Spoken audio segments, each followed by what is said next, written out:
There's so much here. Sermon upon sermon. Let's continue to read. Lover, how beautiful you are, my darling. Oh, how beautiful. Your eyes behind your veil are doves. Your hair is like a flock of goats descending from Mount Gilead. Your teeth are like a flock of sheep just shorn, coming up from the washing. Each has its twin. Not one of them is alone. Your lips are like a scarlet ribbon. Your mouth is lovely. Your temples behind your veil are like the halves of a pomegranate. Your neck is like the Tower of David, built with elegance. On it hang 1,000 shields, all of them shields of warriors.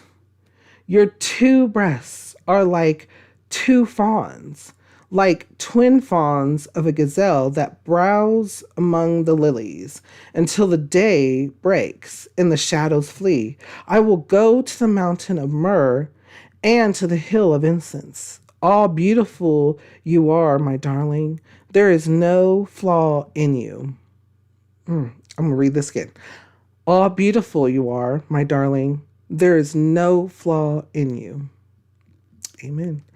Come with me from Lebanon, my bride. Come with me from Lebanon. Descend from the crest of Mana, from the top of Senir, the summit of Hermon, from the lion's dens and the mountain haunts of the leopards. You have stolen my heart, my sister, my bride. You have stolen my heart with one glance of your eyes, with one jewel of your necklace. How delightful is your love, my sister, my bride. How much more pleasing is your love than wine, and the fragrance of your perfume than any spice. Your lips drop sweetness as the honeycomb, my bride. Milk and honey are under your tongue. The fragrance of your garments is like that of Lebanon. You are a garden locked up, my sister, my bride. You are a spring enclosed, a sealed fountain. Your plants are an orchard of pomegranates with choice fruits, with henna and nard and saffron, calamus and cinnamon, with every kind of incense tree, with myrrh and aloes, and all the finest spices. You are a garden fountain, a well of flowering water streaming down from Lebanon. Wow. Beloved, awake, north wind, and come, south wind, blow on my garden, that its fragrance may spread abroad. Let my lover come into his garden and taste its choice fruits.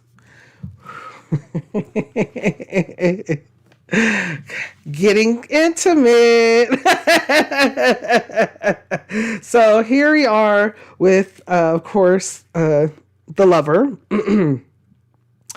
is saying that listen, all beautiful you are, my darling. There is no flaw in you. Think about that.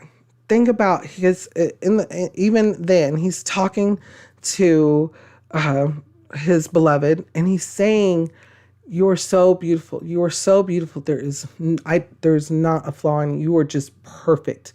You are just perfect." So he is also infatuated. He's also yearning to be with the beloved, this woman that he loves.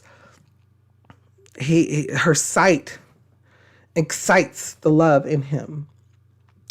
And she says, she's listening to him and she's like, oh yes, oh yes, bring up the wind so that he can smell me more, so that he can get more intoxicated, more in love.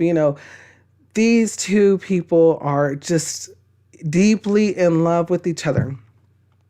Also, let's bring it to a different perspective, because there's multiple meanings in here. We can also look at it on a spiritual level as well. I'm going to read to you again. All beautiful you are, my darling. There is no flaw in you. The Lord made each and every one of us. He made each and every one of us perfect. He made us the way we are, after his own image. He made us, and he loves us, and he tells us that we are his beloved. We are perfect, that he loves us, and we're to love him back. He is the creator of all things. He has provided. He is the good shepherd. He is all power, all glory, all holy, the redeemer, the provider of our salvation, and all good things come from above. So think about that too. Think about how much the Lord loves us, so much so that he defeated sin for us so that we could spend all eternity with him. So think about it in those ways, because they are very similar. We are to love one another, and in a relationship as well. You're to love. You're to want to be there for that person, to show just how much you love of yourself and love of that person, and showing and being a reflection of the Lord's love towards us, right?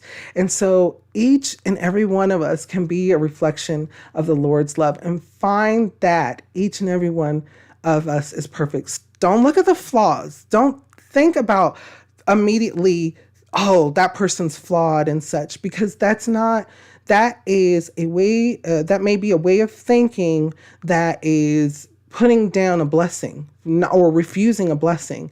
When we look at things that are like, oh, that's not something that's good.